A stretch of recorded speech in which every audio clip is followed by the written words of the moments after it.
From Upper Michigan Source, this is your Sports on Demand for Saturday, October 27th. I'm Mike Ludlum. The Miners Cup football games between Michigan Tech and NMU have been quite exciting the past 5 years, yet the Huskies have an 8-game winning streak going into Saturday's contest at the Superior Dome. And we will pick this game up in quarter number 1, just under 5 minutes into it. A 96-yard drive for the Wildcats. Jake Mayon finds a hole, finds the sideline, he's gone. 57 yards for the score, 20 carries, 195 yards. He's now the all-time rushing leader for the Wildcats. Still first quarter, double pass. Ben Hartley to Jacob Wenslick, 36 yards. And Tech is on the board, still trailing 14-7. Move to the second quarter, Jared Smith, a 4-yard run. 25 carries, 175 yards. We're tied at 21. Move to the third quarter, Will Ark to Ben Hartley. Is he really going to get the ball on the line? The official said yes, and Tech ended up with a 35-21 lead, but the Wildcats came back.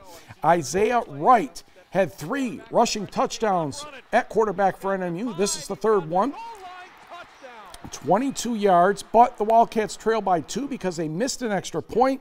Marshall Ryan will deny the 2-point conversion for the Huskies, and they win for the 9th straight year, 35-33. The two teams combined for 912 yards of offense. On the GLIAC scoreboard, the leaders in the conference had some trouble on Saturday. Ferris State only beat Wayne State 38-28, and Grand Valley State snuck by Saginaw Valley State 31-28.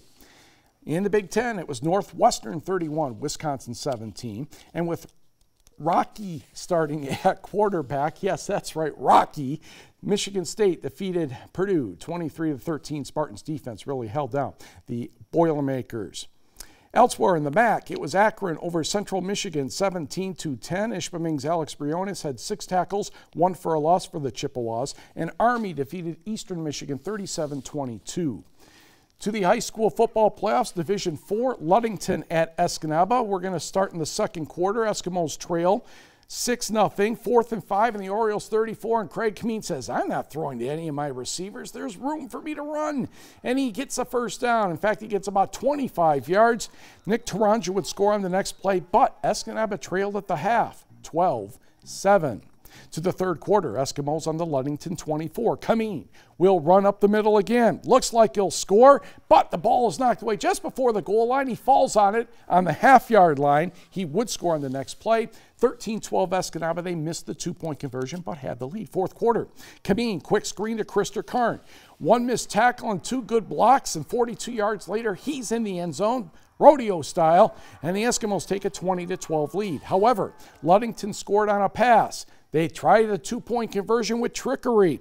Quarterback Garrett Meeker is going to be the receiver from Riley Calhoun. Meeker still makes the catch after the deflection. We're tied at 20.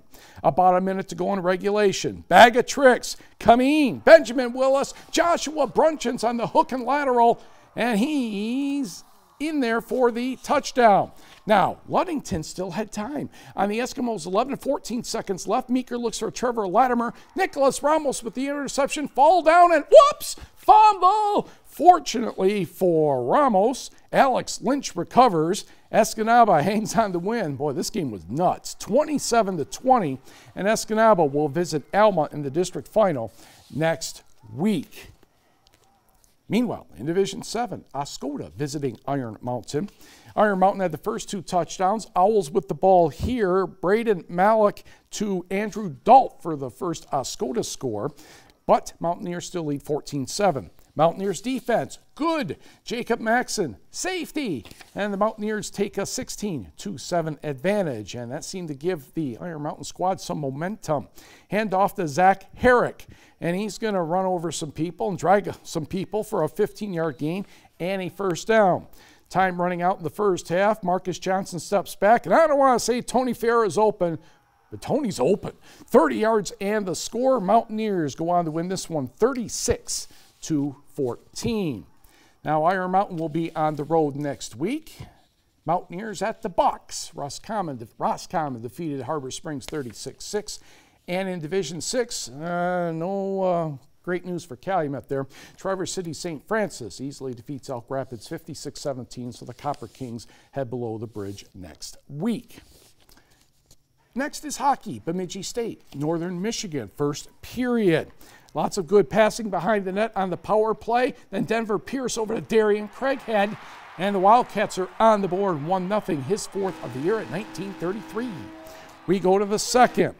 Jay Dickman for the Bemidji State Beavers is going to get the puck over to Darby Gulla. His shot is deflected by Aaron Muller past Ate Tolvanen, tied at 1 at 7:28. Late in the second period, Adam Rockwood would have a penalty shot, but he would be denied by Zach Driscoll. Meanwhile, the Beavers' Aaron Miller scores with 0.3 of a second to go in regulation, and Bemidji State gets the split by the score of 2-1. On the board here, Wisconsin turns the tables on Michigan Tech, winning 6-2. Lake Superior State sweeps Alabama Huntsville 2-1. In volleyball, it was Ferris State over Lake Superior State 3-0. Finlandia's Senior Day, very successful, defeating Grace Christian 3-0.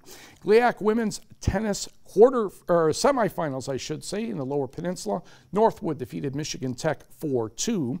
Preseason basketball, the Tech women start well. Cassidy Trotter and Hannah Hobson each scored 15, and the Huskies defeated St. Norbert 67-28.